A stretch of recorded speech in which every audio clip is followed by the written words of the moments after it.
Hello, Heidi Lynn here again for week 2 and step 2 of creating the life you want.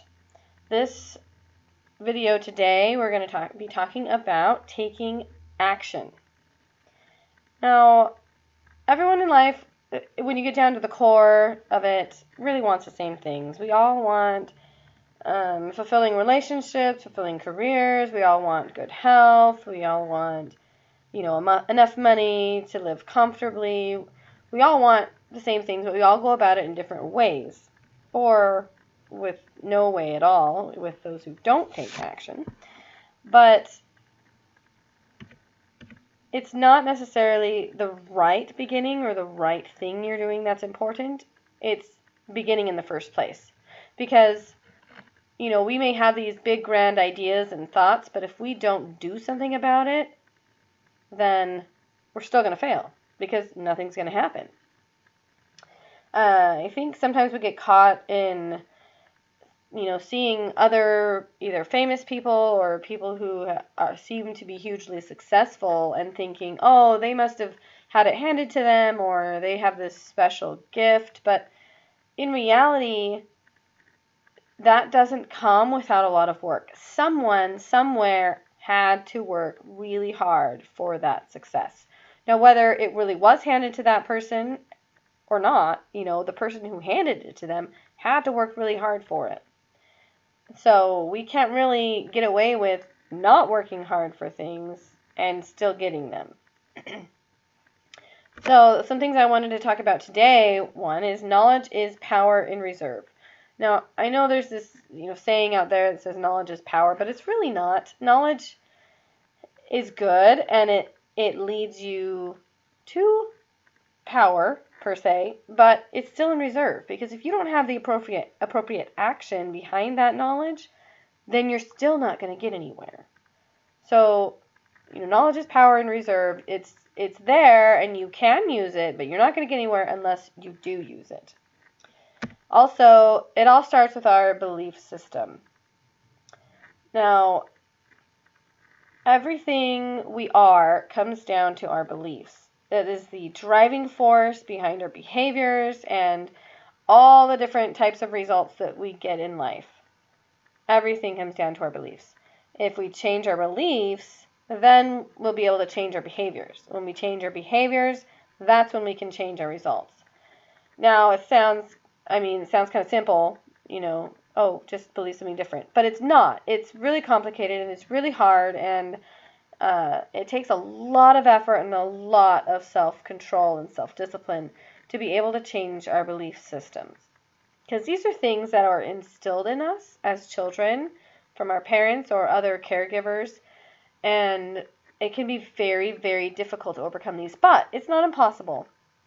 There are definitely ways of doing that. But you have to remember that everything starts with your belief system. So if something seems impossible, maybe it's because you believe it's impossible, not necessarily because it is. So that's something to think about.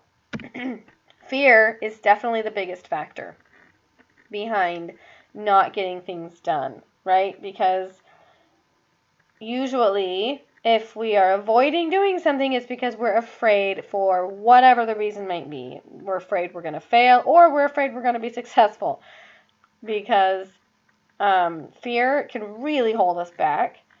We have to understand where our fear is coming from and how to conquer it. Now, it takes courage to succeed, but courage doesn't necessarily mean that there is no fear. People who have courage aren't fearless in that sense, but they go forward regardless of the fear. They still feel fear, but they'll move forward anyways. And I think that is important for us to remember.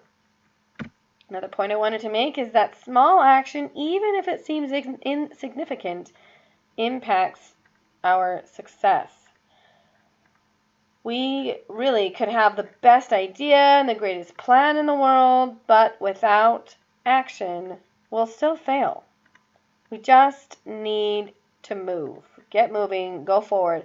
Sir Isaac Newton I forget what he called his principle, but he had this principle that said a body at rest tends to remain at rest, and a body in motion tends to remain in motion. And that is so true when it comes to taking action.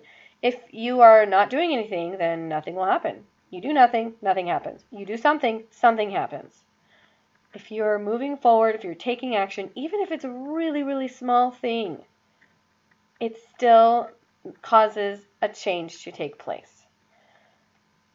There's, in the beginning of healing from narcissistic and toxic relationships, there's a lot of effort focused on controlling your thoughts, or at least learning where your thoughts are coming from, and understanding why you think the way you do and how you think the way you do.